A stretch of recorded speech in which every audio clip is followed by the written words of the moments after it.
Think speeding gets you there faster? Not really. We've all done it. You're late. You're frustrated. You tap your steering wheel impatiently at a red light, watching the seconds tick by. The moment it turns green, you hit the gas a little harder than usual. You change lanes to get ahead. You speed up, thinking you're shaving precious time off your commute. It feels like progress. But is it? According to Tom Vanderbilt, author of Traffic, Why We Drive the Way We Do, the answer is a clear no. He breaks it down like this. Most of your commute time is lost not while you're moving, but when you're stopped at red lights, intersections, roundabouts, and merging lanes. In other words, the time you're trying to make up by speeding is often time you can't control in the first place. Let's do some basic math. If you're traveling 20 kilometers and you drive at 60 kilometers per hour, it'll take you about 20 minutes. If you speed up to 80 kilometers per hour, it drops to 15 minutes, a 5-minute gain. Sounds worth it, right? But here's the catch. That only works in perfect conditions. That means no red lights, no traffic, no stops, no slow drivers, no merging. And let's be honest, that's never reality. In real-world conditions, speeding doesn't guarantee you a clean road. You'll hit the same traffic lights, slow down behind buses, pause for pedestrians, and get caught in the same merges as everyone else. And what happens then? The few seconds you may have gained from speeding vanish in the time it takes to stop at the next light. That 5-minute advantage, gone. Speeding feels productive. That's the real hook. When we're running late, we want to feel like we're doing something to fix it. Speed gives us that illusion. We feel like we're gaining ground, taking control of the situation. But in truth, we're often just rushing toward the next interruption. Only now, we're doing it more aggressively and more dangerously. This emotional response to speed is part of what Vanderbilt highlights in his book.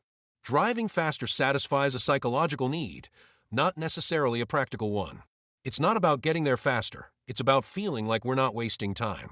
But ironically, that same mindset leads to behavior that creates more stress, higher risk, and very little reward. Speeding rarely helps, but it definitely comes at a cost. More stress. You're constantly on high alert, weaving between lanes, judging gaps, braking harder. Higher fuel consumption. Faster acceleration and deceleration burn more fuel. Wear and tear. Your brakes, tires, and engine take a beating. Safety risks. Speeding is a major cause of traffic accidents. A small mistake at high speed can be deadly. Fines and penalties. Getting caught speeding can cost you money, points on your license, and even driving privileges. And for what? A 1-minute gain. Maybe 2. Here's the interesting thing. In many studies, drivers who maintain a steady, consistent speed with smooth acceleration and braking tend to arrive at the same time, or even sooner, than those who speed aggressively. Why? Because they avoid unnecessary stops. They time lights better. They conserve momentum. And they stay calmer, which leads to better decisions on the road. When you're not in a hurry, your brain operates more clearly. You're less reactive. You're less likely to make sudden, risky moves. And you're less likely to get stuck in stop-start traffic patterns that burn your energy and your time. So what can we do with this information? Start by asking yourself this question next time you're tempted to speed. Am I actually getting there faster, or just feeling like I am? If the answer is just a feeling, take a breath. Ease up on the gas. You might still hit the same red light, but you'll get there without the stress, without burning extra fuel, and without putting yourself or others at risk. Tom Vanderbilt's point is clear. Speeding might feel like forward motion, but it's often just wasted energy. The smartest way to drive is calm, consistent, and aware.